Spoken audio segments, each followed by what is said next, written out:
This is Dheeraj. I work at AWS as a cloud architect. I love migrations. I've been passionate about it for about 4 years now.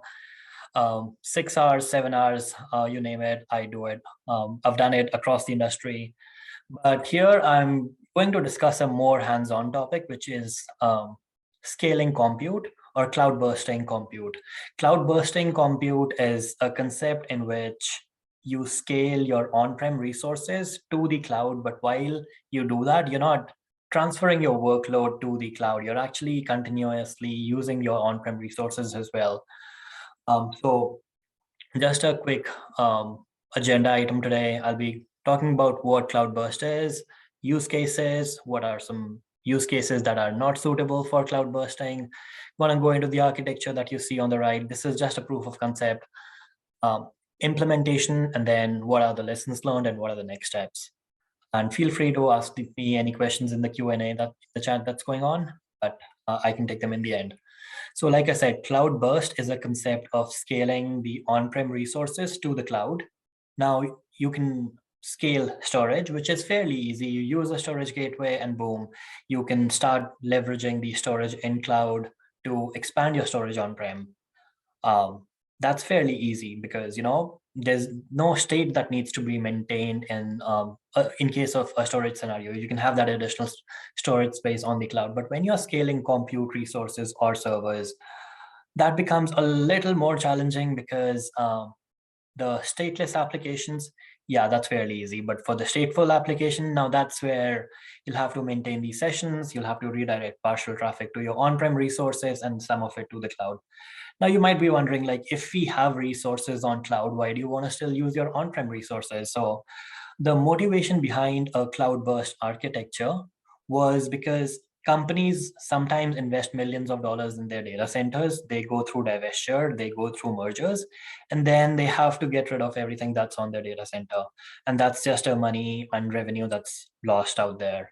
So sometimes it's also in order to meet the spikes in demand. So in order to increase your hardware footprint on-prem, that's a long process. You need more power, you need more cooling, you need to purchase the equipment, you need to install it. So it can't happen over a weekend or even a week. It takes up to a few months in order to add capacity to your data center. But leveraging capacity in cloud is fairly easy. If you're running infrastructure as code, you can do it in a matter of hours. If you're just doing it through a console, of course, you can do it again in a matter of couple of hours. Sometimes you do not have the financial resources. If you're a mom and pop shop and you have like 2 servers on-prem, and you expect a huge spike in sales because of a sales event, you cannot immediately scale those 2 servers vertically or horizontally to meet the customer needs. At that point, you might have to migrate to the cloud, either completely or partially using the cloud bursting methodology. So we talk about elasticity and scalability, scaling up, scaling out. Elasticity is the unique concept on cloud where you scale out when the demand goes up, and you scale back down or scale back in when the demand goes down. The reason why we do this is because we don't want to waste our financial resources on running compute which isn't being leveraged. So that's how the cost benefits of being on cloud come into motion. So again, the use cases scenario for the compute intensive workloads that can be scaled out to the cloud include stateful applications, stateless applications most of the time, bad jobs, animation rendering. Let's say you're working on a big project, your on-prem resources aren't powerful enough. You quickly leverage the power of cloud for a month or two, scale them back down and decommission everything on the cloud, start using your servers on-prem again. Same with video processing, running simulations. Protein folding was a big deal when COVID-19 came out because a lot of on-prem resources weren't able to leverage their compute capacity, and therefore they had to scale to the cloud, but they had already invested millions of dollars on supercomputers in their labs. So that additional compute capacity came in from AWS, GCP, Azure, and other public clouds. So everything that's computational intensive, those are the kind of workloads that are mostly suitable for scaling out compute or cloud bursting.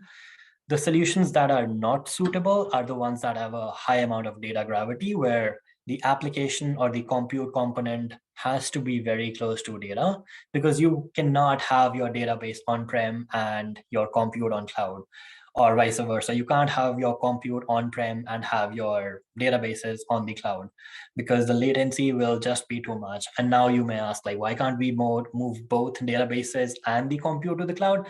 Well, that's another scenario which is much more advanced, and that's actually the next step of implementing this POC. So far, we have a rough idea of what cloud bursting is. I'm going to go back to what Jeremy was talking about the monitoring part, because that's what it leverages. The architecture that you see here, is it visible to everybody? Can I get a thumbs up, or do you want me to zoom in?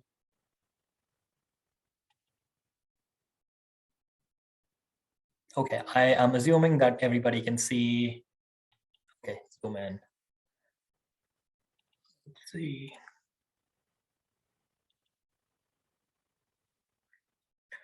So let's imagine you have a couple of nodes on your data center, and you have a Black Friday sale and you want to scale out, but you can't buy 3 or 4 more servers overnight to cater to that additional traffic, right?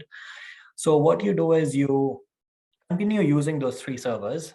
Then you also provision those servers on AWS, and you route some of that traffic to on-prem, and you route some of that traffic from the customers to your AWS systems, and you meet the customer demand in this way. Now, this is elasticity leveraging the AWS cloud. There are some services that you see which I'll be going through in more detail. But for now, that's the general concept. You scale out to the cloud and you scale back into your on-prem when the demand goes down. 3 weeks from now, the orders are fulfilled. The Black Friday promotions are out, and that's essentially it. You do not want to spend money on these instances over AWS, and then you scale back down to whatever your on-prem infrastructure footprint was. And that's essentially what this architecture talks about. There are certain services which are specific to AWS. Since I work for AWS, I will be using the AWS terminology, but at any point, if you feel like you do not understand what I'm trying to say, please feel free to ask questions. Route 53 is our DNS service. That's what we basically leverage in order to route traffic to your on-prem servers and AWS. Of course, I did not have a data center in the back of my home. So I used another cloud in order to mimic a data center scenario where we had 3 servers behind a load balancer. First step was to install CloudWatch agents on these servers so that you could monitor what was going on these servers. Let's say this spike happened at midnight. All these CPUs were running at 95% for more than an hour. This triggers an event in the CloudWatch, and that's where the magic happens. So this beautiful line that you see is oversimplified by several levels. I'm going to deep dive into it, but then essentially what's happening is magic happens here. It monitors, it gets to know that, hey, these servers are facing a lot of bandwidth or traffic. We need to relieve some of that traffic onto AWS. So you trigger a scaling event. These 3 instances pop up, or how many ever, based on the calculations performed in this particular thread. Then you configure Route 53 for weighted routing, or you configure your DNS for a weighted routing, and you perhaps transfer 40% of your traffic to your on-prem resources and 40% traffic to on your AWS resources. And for replication, I used an AWS service, again, obviously, called Cloud Endure. It's been renamed to Application Migration Service, or MGN. And since I wanted it to be secure, we used a site-to-site VPN in order to connect directly with the VPC on AWS. VPC is the virtual private cloud, or your own part of AWS where your infrastructures and your compute reside. So yeah, coming to this beautiful line out here, so it triggers a CloudWatch event. CloudWatch event, again, is being monitored by a event bridge rule, which then triggers a step function. A step function has a state machine, which configures the size of the autoscaling group. And as soon as the size of the autoscaling group changes, these EC2 systems pop up. The second thing that happens when this cloud event or CloudWatch event occurs is the routing gets adjusted. It's not being directed to your on-prem resources. It's being directed to your AWS resources as well, partially. You could fail over completely, or you could direct all that traffic to AWS, but the whole concept of cloud bursting is to transfer traffic to AWS. Now that's scaling out. How do you scale back in? Again, you've got CloudWatch instance, CloudWatch monitoring on these instances as well. As you realize that the utilization of these resources has gone below 50% for more than an hour, at that point you can fairly conclude that, hey, my Black Friday event is over. I don't have to cater to additional demand. You can then decommission these servers gracefully and route all that traffic from the DNS to on-prem. So that's how you meet the demand.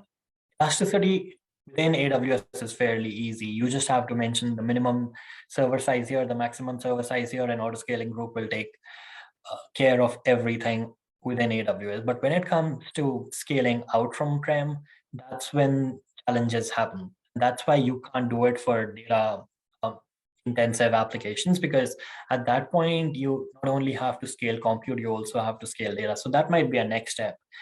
Cloud bursting is a very old concept. I think the white paper came out in 2013. There are some references to hybrid architecture and cloud bursting from 2011. In my experience, no one has been able to pull it off in their production environments, just because of the latency issues and the scalability and the scaling out component. So this was the motivation behind building this proof of concept, where we could scale out and scale back into the data center just to meet the spike in demand. Again, next slide is about, let's see if I can switch over to the next slide. There we go. It's about the services that I used in order to implement this architecture. I'm not going to drain this slide, but again, event bridge, step functions, site-to-site VPN for migration, and then the server migration was MGN or Cloud Endure. But there are some lessons learned. So what happened when we were migrating these servers?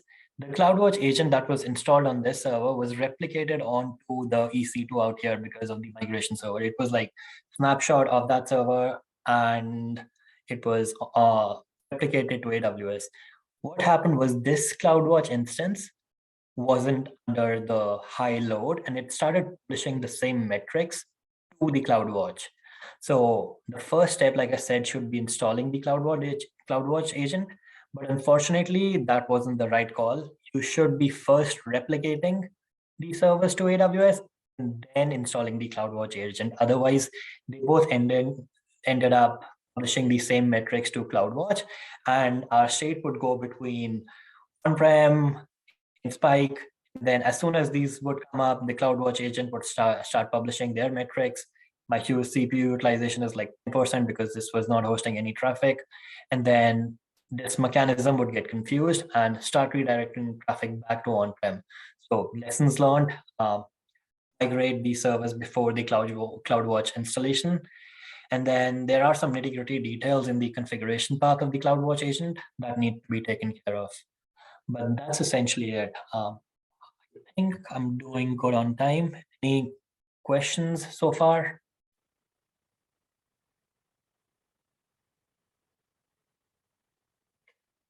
Yes, so DB, actually, I'm not talking about applications that utilize DB. So if you remember slide 2 or 3, this solution may not be suitable to handle applications with your three-tier architecture, just because of the complexity of migrating a database. If you have the database on-prem and compute on AWS, you'll start having latency issues. You might not be able to pull it off. So this is exclusive. This solution, this POC, is exclusively for applications that are compute intensive.